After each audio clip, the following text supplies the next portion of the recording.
Sean bienvenidos a este nuevo episodio de Platicando de la figura de la mujer en el cine, basándonos en películas como Bonnie and Clyde, Thelma and Louise y La peor persona del mundo. Como podrán ver, este episodio es muy especial porque estaremos hablando de 3 películas, sus similitudes y la figura de la mujer que representan. Iniciamos con Bonnie and Clyde. Y bueno, pues Bonnie and Clyde fue una película de 1967 basada en hechos reales y está catalogada como los Romeo y Julieta en a Getaway Car de la época. Ha cautivado a muchísimos espectadores a través de su narrativa del género outlaw o al margen de la ley, donde los personajes están siendo perseguidos por la ley. Esta película fue caracterizada por su gran amor y seguida sobre todo en Estados Unidos, y claramente fue hasta el momento de su trágica muerte que todavía seguían esta historia y la amaban, de hecho. Sí, una historia tan mediática y que justamente es dentro de esta película que se narra el cómo se conocieron estos personajes tan icónicos cuyo encuentro es muy diferente. Todo comienza cuando Bonnie desde su habitación está desnuda y vemos la desesperación en sus movimientos, y gracias a las tomas y a los planos de la cámara podemos interpretar que se siente encerrada. Posteriormente se asoma a la ventana para encontrar a un hombre que es nada más nada menos que Clyde, que está robando el auto de su madre. Entonces, tras una breve conversación, Clyde termina siendo acompañado por Bonnie. Y es aquí cuando Clyde revela que se gana la vida robando. Y es como incitado por Bonnie, asaltan justamente una tienda y logran robar un coche. Es así como da comienzo su historia de Partners in Crime. Y pues desde que se conocieron es como si tuvieran una conexión y se atrajeran. Están constantemente jugando una estira y afloja, y esto cautiva a la audiencia porque es una dinámica muy divertida. La historia continúa con una narrativa constante entre sorpresa y risa, y pues vemos cómo esta relación entre estos dos personajes se va profundizando. Además, su grupo de delincuentes va incrementando. Entre los principales personajes o los primeros que nos presenta la película es C.W. Moss, que es un mecánico y está cansado de trabajar en la gasolinera de su padre y pues decide sumarse a su aventura robando bancos. Una vez que la pandilla de Bonnie and Clyde inicia y se empieza a ser reconocida incluso, conocemos al hermano de Clyde, que es Buck Barrow, que acompañado por su esposa, inician pues en esta historia y los van a visitar y se ven involucrados en el asesinato mostrado en la película. Y a partir de ahí la pandilla de Bonnie and Clyde es declarada responsable de muchos robos a bancos y son perseguidos por la policía, en especial por un policía que se los encuentra solos y a partir de ahí decide tomar venganza de lo que les sucedió. Sí, justamente su venganza está llena de determinación y aprovecha la vulnerabilidad de la esposa de Buck para obtener el nombre del único integrante de la pandilla que no era conocido, que es C.W. Moss. Entonces se visita al padre de él y le ofrece un trato muy conveniente para su hijo, y juntos crean una estrategia para tomar por sorpresa a Bonnie y a Clyde. Y es ahí donde termina justamente su venganza.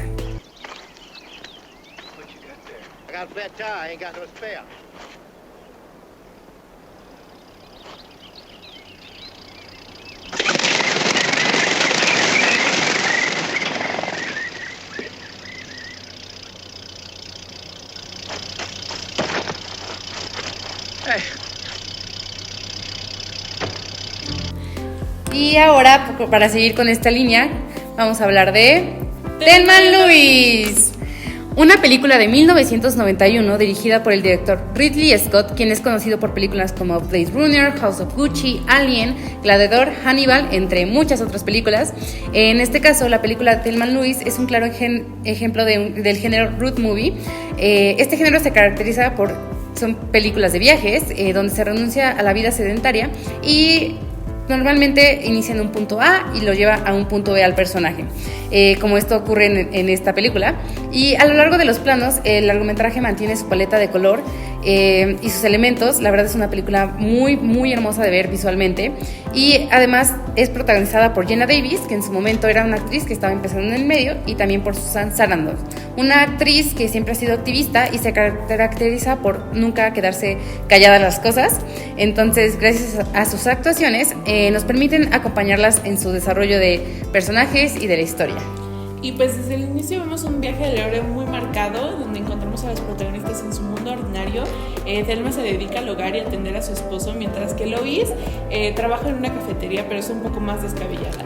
Inicialmente piensas que esta película te va a tratar sobre cómo esta típica imagen de la mujer que es pasiva y que es gracias a un hombre que la narrativa va avanzando, pero no es así. Realmente conforme va avanzando la película vas viendo que estas mujeres toman el poder y el control. Y justo lo vemos reflejado en varias escenas, por ejemplo, cuando se van encontrando con el trailero, al principio pues simplemente lo ignoraban y eran muy pasivas con él, hasta el momento de que deciden tomar la historia en sus manos y deciden explotar el tráiler. Y esto también se muestra en la escena cuando se encuentran con el policía, donde se ven como hasta cierto punto arrinconadas, pero también es aquí cuando Thelma decide amenazar al policía y encerrarlo en la cajuela. Y esta historia va relatando su viaje por la carretera para poder llegar a México y resguardarse ahí de los policías que están persiguiéndolas, y por el asesinato de una escena que no les vamos a contar, y también de los nuevos crímenes que han cometido para poder huir. Entonces la historia hace una breve pausa cuando ambas protagonistas se encuentran con la figura masculina, y pues también este es un punto de inflexión para los personajes, ya que desde aquí sus personajes no volverán a hacer lo mismo. Y justamente la película se centraliza en la narrativa que se encuentra como más en el desarrollo del personaje que en la historia misma. Nos deja como interesarnos y más que nada el espectador lo deja como muy sorpresivo, como cómo van reaccionando las mujeres hasta cierto punto. Esto lo podemos ver en el momento en el que están en la persecución de la policía y logran escapar. Creo que esta es una escena muy bella visualmente y hermosa que nos encantó. Finalmente, la peor persona del mundo. Esta es una película un poco más contemporánea, realizada en 2022. Una disculpa, no sé pronunciar su nombre del director, pero es Joachim Trier, aquí se los vamos a poner. Y pues este es un director de Oslo que ganó varios premios. Y bueno, la película de la peor persona del mundo trata sobre la historia de Julie, una mujer en sus 20 que no tiene claridad en lo que quiere hacer con su vida. Me siento muy identificada. Y pues esta actriz, este personaje comienza a salir de los cánones tradicionales impuestos a las mujeres. La historia es relatada en forma de libro, lo cual es muy interesante, y pues va teniendo ciertas viñetas que nos van marcando el ritmo y las transiciones de la narración.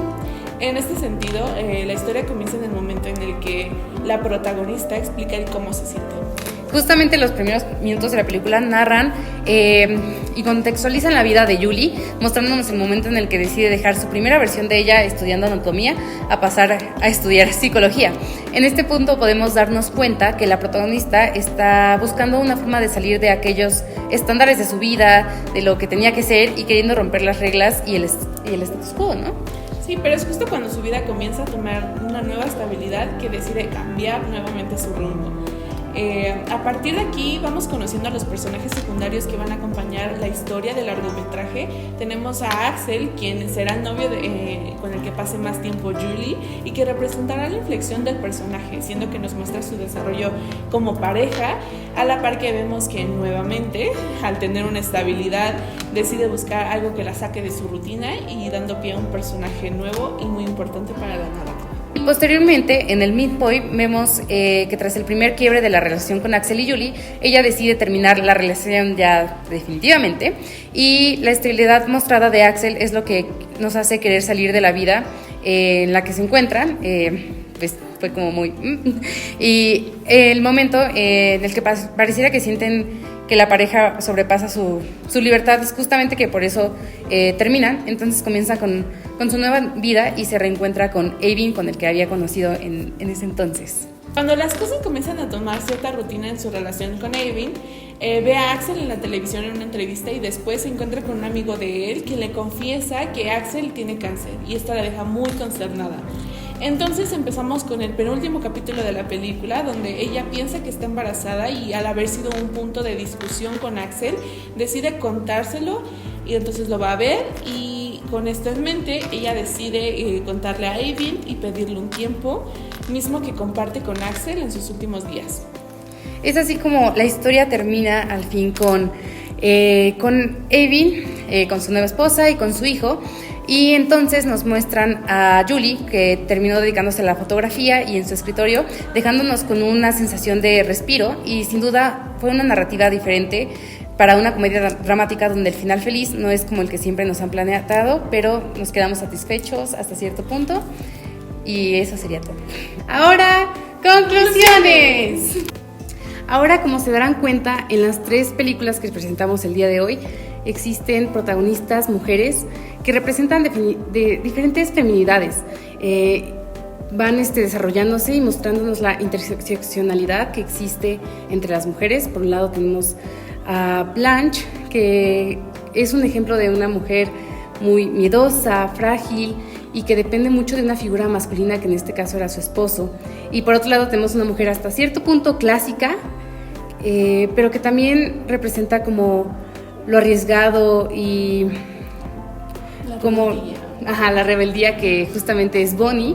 Y por otro lado tenemos el caso de Thelma, que empieza como un personaje pasivo, pero de repente se convierte en un personaje muy, muy activo y pasa de ser una mujer coqueta, divertida, a esta transformación como más rockera y más, no me voy a quedar callada, hay que hacerlo, hagámoslo, ¿no? Y terminamos justamente con Julie, que básicamente es un personaje que pues simplemente es una mujer que va tomando por la vida sus decisiones, sean buenas, sean malas, no importa, simplemente es ella caminando, ¿no?, por la vida.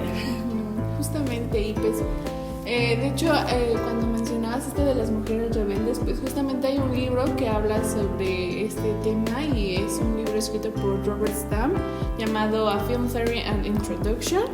Y pues justo menciona que desde 1998 mujeres cineastas feministas decidieron pues incursionar en los géneros populares, justamente porque admiraban y querían como que se siguiera poniendo en escena esta figura de la mujer rebelde que no sigue los órdenes sociales, que rompe cánones, que está constantemente como cambiando y disrumpiendo, ¿no? Entonces esto lo vemos en las películas, como tú bien mencionabas, y pues también es este periodo del cine feminista, por así decirlo, fue impulsado por las teorías feministas, que pues justamente hay una persona que escribió una teoría que se llama Ruby Rich, y que menciona que en 1998 propuso ella que se hicieran categorías dentro del cine feminista. Entonces, por ejemplo, la de La peor persona del mundo pertenece a la categoría de validativo, porque es una película que justamente muestra y habla sobre los problemas que enfrentan las mujeres, y que pues justamente pues en esta película se ve muy bien explicado y que pues conlleva un cierto realismo correctivo. Por ejemplo, también hablando de textos, podemos abarcar el de Laura Murray, de Pleasure and Narrative Cinema, donde justamente narra esta parte de la mujer que siempre se ha mantenido en el cine como pasiva. Y por el otro lado tenemos al hombre, que siempre se ha mantenido como una postura activa, y su mirada siempre es como justamente activa, y gracias a él es como va según avanzando como las historias. Entonces, por ejemplo, también tocando el tema de La peor persona del mundo con Julie, tiene una mirada muy activa, a pesar de que su historia abarca esta relación que tiene con estos 2 chicos, aún así nos centramos mucho en ella y en sus decisiones y en lo que va tomando. Entonces creo que realmente en general las 3 películas que estamos analizando muestran como diferentes feminidades y un diferente empoderamiento dependiendo de la época que está situada la película, de su año.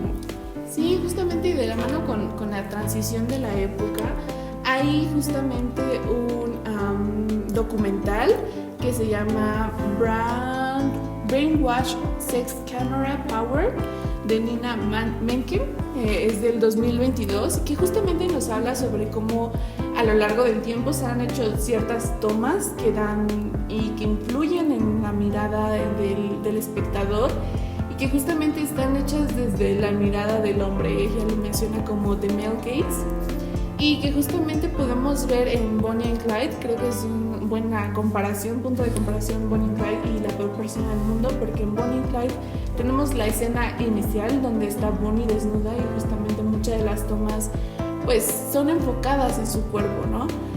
Mientras que, y esto pues de alguna forma inevitablemente objetiviza el cuerpo de Bonnie, ¿no? Como este ser deseable, este ser que atrae, ¿no?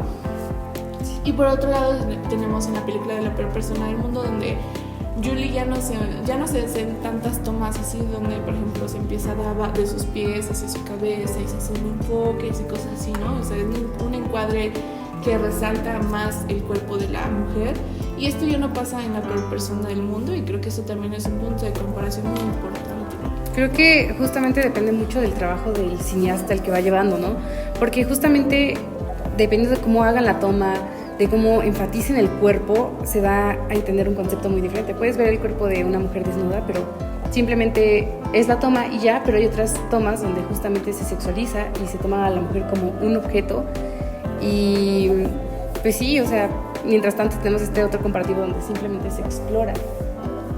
Sí, justamente, y pues creo que en estas películas en general fueron muy importantes para que justamente las audiencias se cuestionaran y el cine popular y reflexionaran sobre estas obsesiones populares y que conllevan esta línea de consumo como sociedad, y que principalmente se ve enfocada en una ideología, ¿no? Porque finalmente de todo lo que hace el arte es con una carga ideológica.